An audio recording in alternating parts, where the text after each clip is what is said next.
Alan, I'm thinking of that story where you walked through the security gates on an airplane that was pulling away from the tarmac because Right. you wanted on that flight. Right. And you literally walked out on the tarmac and waved the pilot down Yes. and made him stop the airplane so you could get on. Now, this is in the days before 9/11. I Thankfully. mean, yeah, you would I'd probably be dead. be dead or in prison now for busting through those gates. But there's a guy who was bringing more chaos, Right. forceful, aggressive, Right. move against, right? Right. Demanding, controlling. Bull in the China shop. Bull in the China shop. And you are aware of God inviting you through chaos Right. into a season of becoming a source of tranquility in situations. Yeah. Instead of the guy that makes it happen, which is always a label I gave myself, and then I did everything I could to earn it Yeah. and prove it. Yeah. Now to being a man, a son who can change the atmosphere for good, not by out chaosing things or just forcing things, but just saying, I want to usher in beauty and order and peace and love. And I can do that with a real strength. So there's strength involved, but it's refined strength. And that's the journey I'm in right now. So friends, welcome back. Part 2, a conversation between John Eldredge, Alan Arnold. And the premise is maturity is not an option. These are really hard times to be a human being. God cares about that. He knows. He cares about our humanity. But wholeheartedness is not something for the brave and the few. Wholehearted integration, more of our being, more whole and more one with Christ, is our rescue in this hour. So I'm going to start, I think I might do like bumper stickers. Maturity is not an option. Just so convinced of it because it's kindness. Yes. It's rescue. It's love. And that was the Hebrews 12 passage we read from last time, that God is shaping us. And it doesn't feel great, but it's loving. In the end, it's heading in a really good direction. Right. So, friends, if you didn't hear part 1, you might want to go back and grab that. Alan's just been talking about coming to the realization that, you know, when God is after something in our lives, just simply clinging to the idea of, I don't know what this is yet. I don't know where I'm headed, but I do know that God prepares his people for the things he wants for us, right? Right. That was kind of what you were coming to. Right. And you see this in Scripture. It's so fascinating to me when I look back at some of these stories. Like a great example of, I think, initiation early on, the life of David. So he's learning who he is, and he's being initiated by God in what feels like a very unseen way from the world's perspective. I mean, he's out in the field, and he's taking care of sheep, and he's learning how to tame bears and lions. Oh, from a career standpoint, dead-end job. Right. That was not a romantic job back in those days. Right. You're at the bottom of the rung. These guys, they're not respected. It's not high-paying. And you're alone, basically, a lot. Right. You're just out in the wilderness, kind of facing things on your own. Yes. Tough job. And God did not come to David and say, hey, David, actually, I'm initiating you to become a king one day. Okay. So, yes, you're That's unseen. huge. Your dad doesn't even think about you That's in the huge. qualifying, potential sons for kingship. But just stick with it. David doesn't get that. That's huge. That's huge, right? Nowhere do we see God coming to, 10-year-old, 12-year-old David and saying, guess what? Just hang One with it. day, you are going to be king of the entire nation. So hang with me, pal. All this is, right? Right. Yeah. And you look at somebody then who kind of veers the other way. And to me, that's the story of Jonah comes to mind. And I was rereading that last week. And in the first chapter, first couple of sentences, it basically says, Jonah got up and walked the other direction from what God was inviting him into. And it says in the Message, he was running away from God. So you see this man who God is trying to initiate. And the story of Jonah to me is such a cautionary tale, because the guy, he runs away, tries to flee the opposite way. He still ends up on a ship. The storm, God brings the storm. And then you think, okay, Jonah's going to rise up, and he kind of a little bit does. He says, hey guys, finally the storm, I think it's me that's causing this. But then when he gets thrown over and he goes in the belly of the, well for 3 days, and then he comes out and you're expecting this new man, he still is grumbling. Like he's basically in chapter 4, the last chapter, wrestling with God again, because he's mad now that God changed his mind and saved the people. And then he's mad that he doesn't have shade and the worms eating the bush. And it's like, and I see myself in Jonah so many times where it's like, there's so many opportunities that God is trying to father and initiate you, and you keep moving against. You keep going against. So what was the invitation that God could have used Jonah in down the road? Like, I don't know, but I think there was probably more. And it feels like this tale of somebody who refused the initiation again and again and again. And the last we see of him, he's grumbling, under this withered tree, as opposed to David, who we see stepping in, making mistakes, and yes, paying the consequences, but trajectory wise, learning how to be initiated well. Okay, that helps me. Because David didn't have answers yet, and he didn't know where this was headed. Maybe God spoke to him about his future, but he kept moving towards God because he loved God. Right. And one of the things that has been an absolute rescue to my soul, that Jesus began to rescue me in, we've been through a lot of suffering. We actually just lost a very dear horse to our family, a horse that's been with Blaine since he was 13, and he'd been saving for this horse since he was 6 years old. And, I mean, what little boy, he saves all his allowance, all of his birthday money. His brothers are buying, Batman action figures and stuff, and Blaine saves $1,000 by the time he's 13. Because he wants to buy a horse. And he gets a horse. He gets an amazing, beautiful paint, and right in his Vision Quest year, and it's part of his coming of age, and they grow up together. And it's this beautiful, beautiful story. Well, we just lost him. We've just been through a lot of suffering. We've been through a lot. And when I'm in the suffering, before I have the interpretation, and sometimes there is, and sometimes there isn't interpretation. Right. But before that, Jesus says, just start loving me. Right. Love me now. Love me here. Love me in this.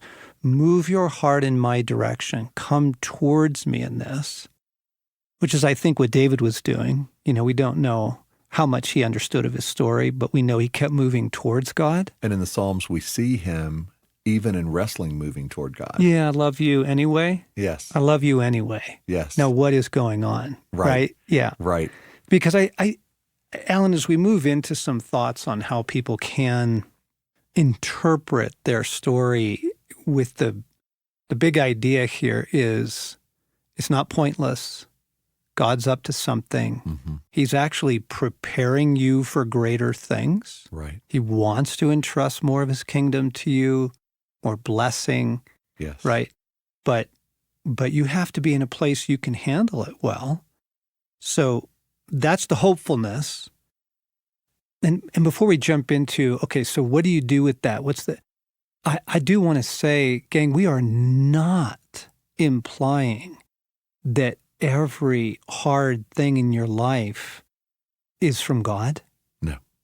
Or that every hard thing in your life is for some purpose of character transformation. Right. I remember I was in some terrible loss a number of years ago, and it just felt like one setback after another. And I just asked Jesus, I'm like, Jesus, like, is this you?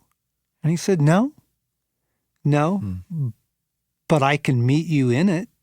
Wow. And so we just quickly want to say this, gang, what we're not saying is, therefore, everything's training, Right. everything's initiation, everything is Right. Hebrews 12, everything is God disciplining his sons and daughters.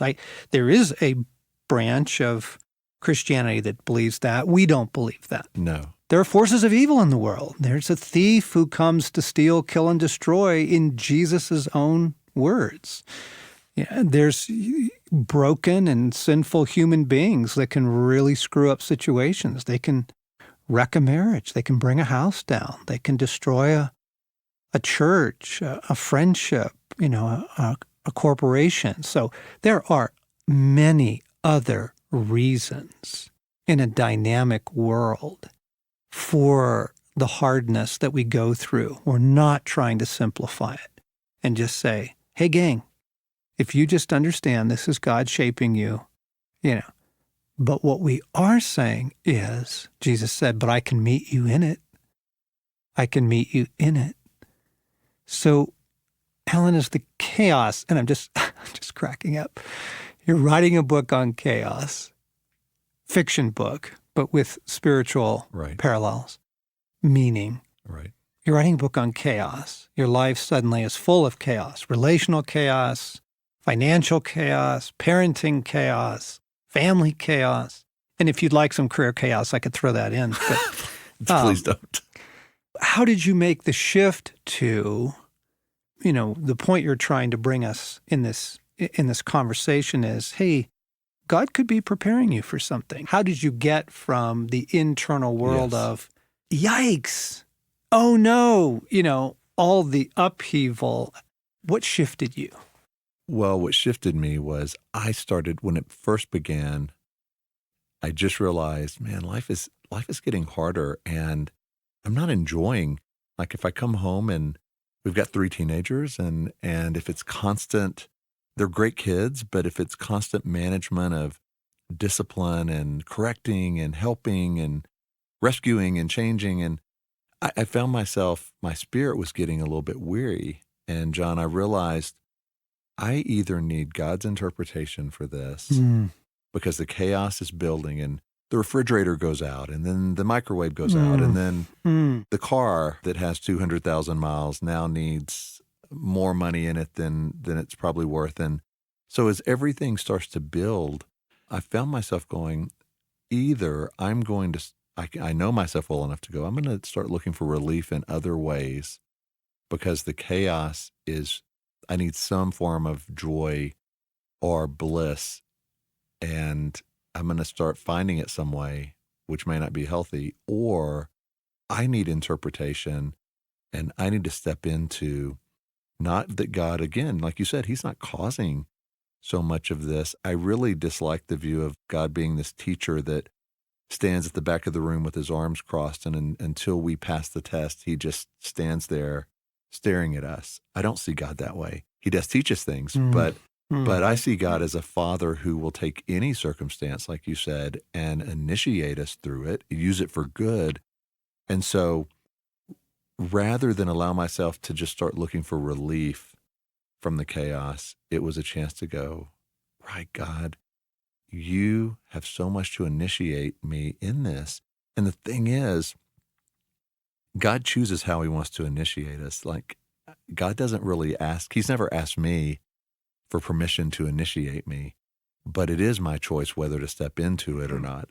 And so that was the shift for me, John, was going, I don't want to be taken down by this. I don't want my character to be dinged, and I don't want to start trying to find life outside of God in the midst of this. So I know he's up to something in the midst of this, and I am going to allow that initiation process, even if I don't know fully where it's headed. Yeah, where this is going. Right. Yeah. I submit to that. Yeah.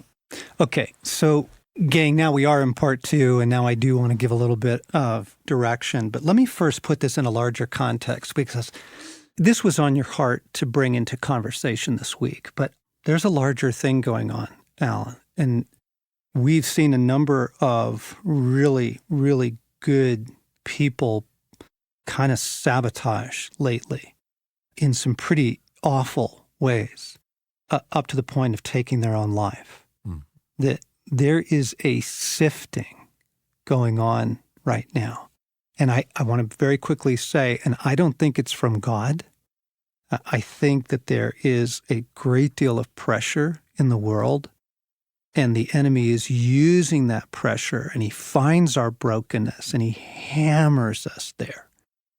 And we were praying about this as a leadership team just last week, and one of the things we heard was, yep, there is a sifting going on right now. Right. Of humanity, and it can be very evil. It can be very awful. So just a larger context of this, back to what will you do with that when you find yourself being sifted, when you find yourself in distress, when, Alan, you were saying the first thing you recognized was the flight for relief. Right. And you can see, whoa, that's not going to take me good places. God, I need you. And so, gang, I think I want to just pause and just talk a little bit about interpretation for a moment, because I think interpretation is crucial, and we tend to jump to it, right? Right. Everybody's got their default switch, and it can be, based on your story, or it can be based on your church culture. Some people jump straight to, oh, this is just the enemy. This is just the enemy, this is the years of the locusts, and God's going to restore the years the locusts have eaten. And you start claiming things when everybody else in your life goes, no, you've got some serious issues you're not facing, right? Yes. And, or Yes. people that jump straight to self-reproach. And on the other hand, they're quick to look at themselves and go, it's me. I'm an idiot. I always do this. I can't handle my life. I can't handle relationship, Totally. whatever that Yeah. may be. Okay, you have a default switch, gang. Pay attention to that. What do you typically jump to when you're looking for interpretation? Because I think what Alan's trying to invite us into today is ask God to help you interpret what's going on. And give it a little room for Yes. him to speak, right? Like Right. not 30 seconds, Right. not one session of, prayer, but to say, wait a second. If this isn't you, God, I know you sure can meet me in it. So help me interpret this. Is that? That's it, John. Because I think it's easy, at least for me, to get in the trap of saying, God, tell me what you're inviting me into. Then I'll decide if I want to sign up. Oh, no, that sounds a little too hard. I think I'll pass on that. What else would you invite me into? Like, I wish sometimes it worked that way, but instead to go, I'm looking at how I'm being initiated. I'm flipping it. I'm looking at how God is initiating me in the hidden places with the anticipation that he has more for me. And I want that more. I want to be a man that's more wholehearted. I want to be a man of integrity. So in the hidden places, I'll submit the best I can to an initiation without the requirement that you tell me what you're up to fully. But I'll do that because I want to be more David than Jonah. And I want to be the man you're shaping me into.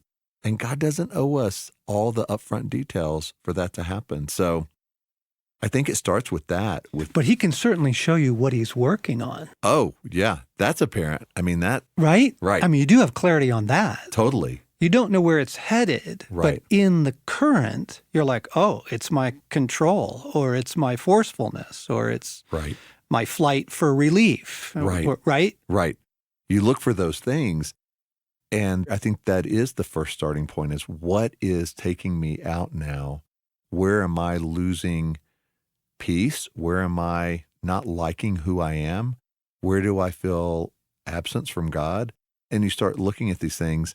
And then I think that's the sign of, okay, there's some initiation going on in that area of my life. The goal isn't relief from that area. The goal is healing, restoration. But Totally. it's human nature to go, just take it away. Yes. Like just, Yes. Yeah. instead of going, okay, Yeah. initiate me, Yeah. grow that in me. Yeah. Yeah. Okay. So current story. I didn't know exactly what we were going to talk about when we came into the studio. But man, I am listening in my own life right now, Alan.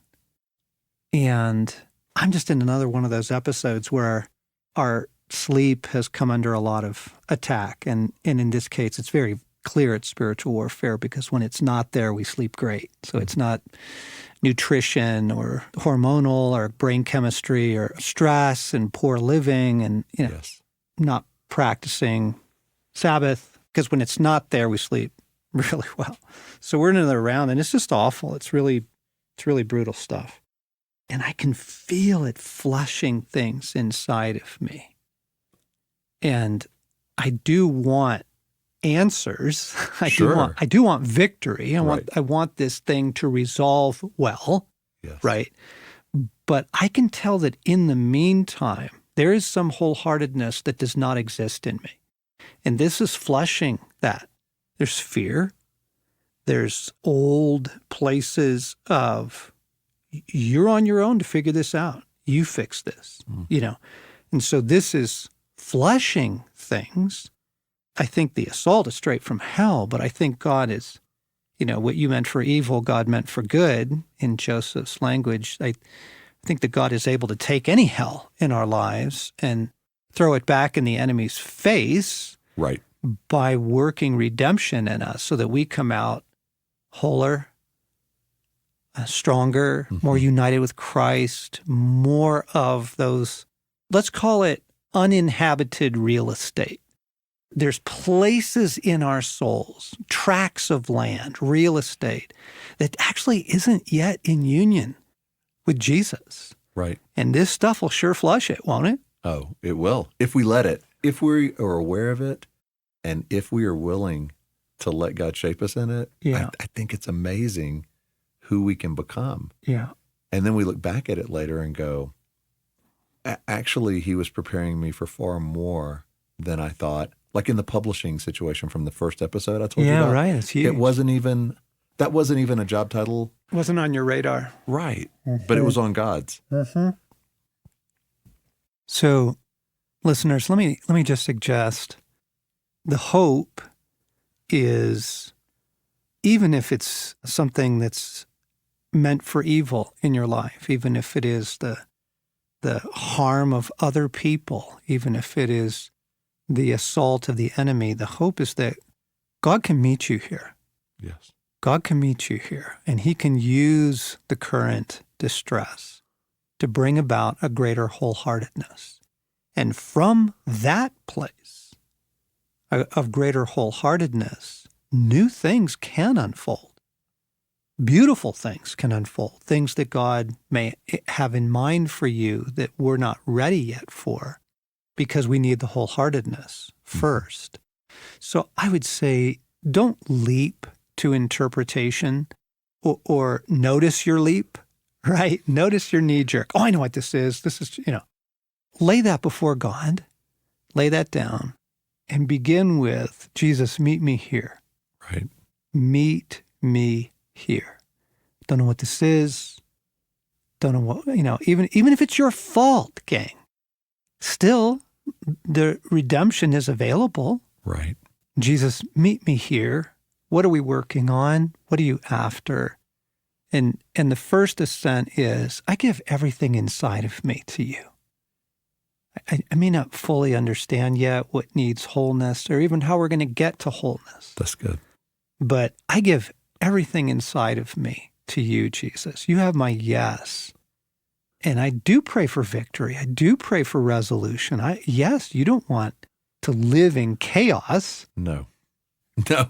Right? No. You're looking for an end. I'm ready for an end. Yeah. But John, I think the key for me has been I release the control of trying to have the timing of when it ends. Yes. Even though I want it to end, I pray for God to make this relatively quick. Some processes are years and some are weeks, and to be willing to go, God, you refine me as needed for what's to come. If this is a 2-year process and you're guiding me through it, I'm in. Yeah. And if it ends tomorrow, awesome. Yeah, and again, gang, we are not presenting the picture of a rough Sunday school teacher, waiting for his students to get the lessons. This is a very brutal time. to be a human being on the earth right now. And God cares about that. He knows. He cares about your humanity. And He knows that wholeheartedness is your rescue. Wholeheartedness is the fortress. Wholeheartedness is the safe place. As Jesus says in John 14, the enemy is coming, but there's nothing in me he has to work with, right? There's a wholeness of being that God does want to bring about in us, and I think is absolutely critical for the hour that we're living in. Maturity is your rescue. Maturity is your safe place. And then, as you're saying, Alan, who knows what God has in store? Maybe some brand new thing is going to open up in front of you, right? Because you walked with Him through this, right? Absolutely. Yeah. Boy, great conversation. Thanks for bringing this to the table. Super helpful. I literally am going to leave this and go think about it some more because I'm disrupted by it and invited by it. So thank you, and we hope you've enjoyed this 2-part series.